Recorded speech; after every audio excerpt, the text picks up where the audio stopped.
related to drinking water, potable water, fixtures, and drain waste and vents. This is waste piping. I'm piping a drinking fountain. Steamfitters pipe also and design piping systems, but they're related to chemicals and gases and high pressure piping, heating and ventilation and air conditioning. This would be an example of steam fitting work in the high-tech industry, for example. So our apprenticeship program is a 5-year program, and apprentices come into our trade, whether it be plumbing or steam fitting, and they work on the job with the journeyman. But there's also related training, and so they come to school at one of our training centers. You go to school 2 nights a week for 6 months. 6 months is a term. If you complete your 6 months, you get a raise, and there's 10 terms. Just the fact that I'm a woman in the trade and I'm able to do what another man is doing is awesome. As a female in the trade, I'm always looking for more females to come into the trade so that hopefully one day we're just plumbers and fitters. There's just enough women that we're just one of a group of people and not a minority. This war is ours. Yes, I will see you through the smoking flames on the sun.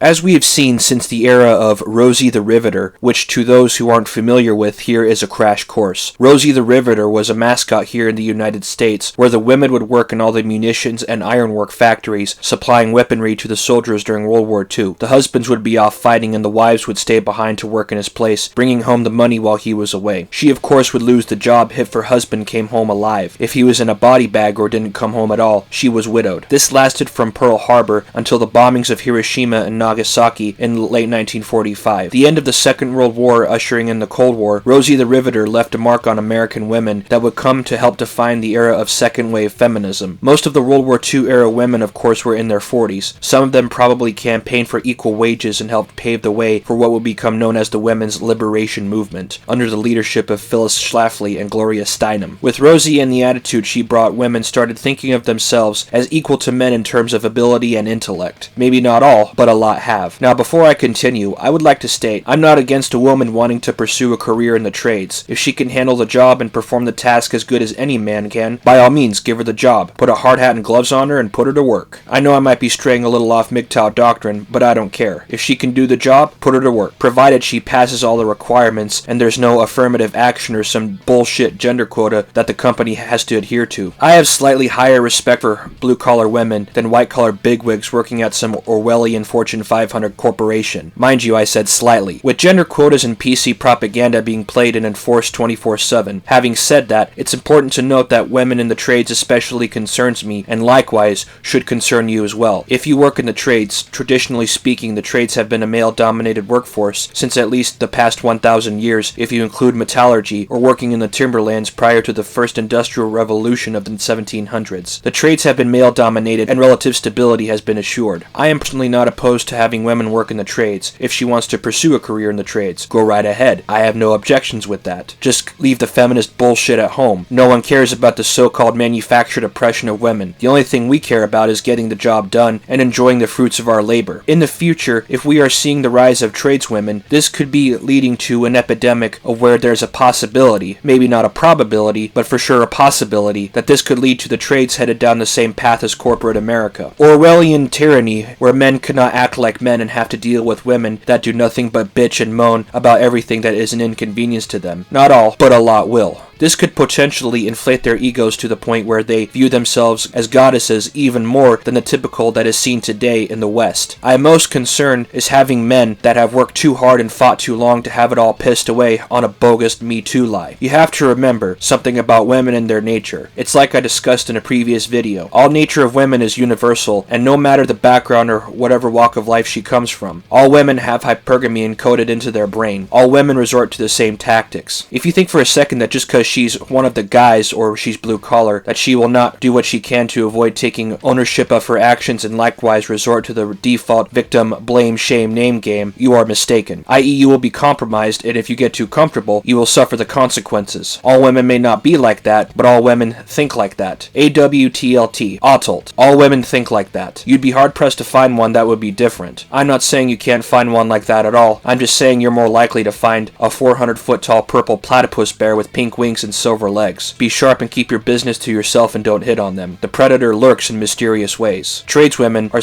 indeed something that might be cool to see, but remember what I said, that all women think like that. Autolt. All women think like that. There is another term to add to the MGTOW glossary. Just keep your eyes focused on your purpose and don't lose sight of what's important to you. Here's some tips to help you from the Men's Journal, and I'll link it below inside the description should you decide to read it on your own. Number 1, set clear goals. Instead of saying, I'm going to work a solid 8 hours every day, make a list of your top priorities for the week. This helps you to avoid reacting to every distraction that comes up. Review your list each and every morning and decide realistically what tasks you can accomplish that day. Be concrete. I'm going to finish steps X, Y, and Z of the project by noon. Work in 60 to 90 minute blocks. As we work, our alertness drops off, increasing the lure of distractions. Set a timer and take a break at the end of each cycle. Reset your focus by listening to music for a few minutes, taking a short walk, or going for lunch. 3. Turn off the world. Let's face it, the world is a distracting place. Avoid temptation by severing all ties. This includes email, office phones, cell phones, and your coworkers. This might require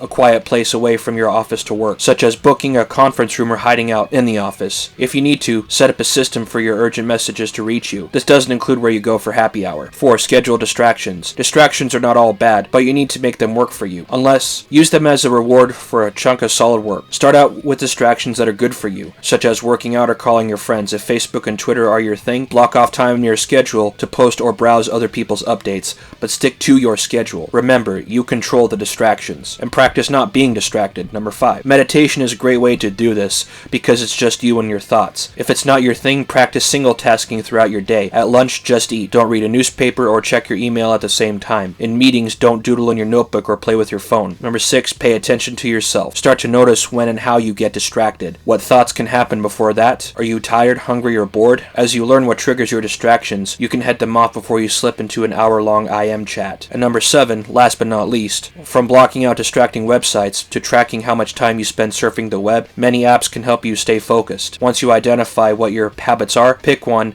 that will help you meet your goals, but don't let these become distractions in themselves. That about wraps it up for this video. Thanks for watching. Please like, share, and subscribe to my channel. Donate to my Patreon for more content. If you have a song for my Anthems of MGTOW series or a topic you wish for me to discuss, post them to me inside the comments section, email them to me. Videos like these are made possible from donations from viewers like you, and thank you.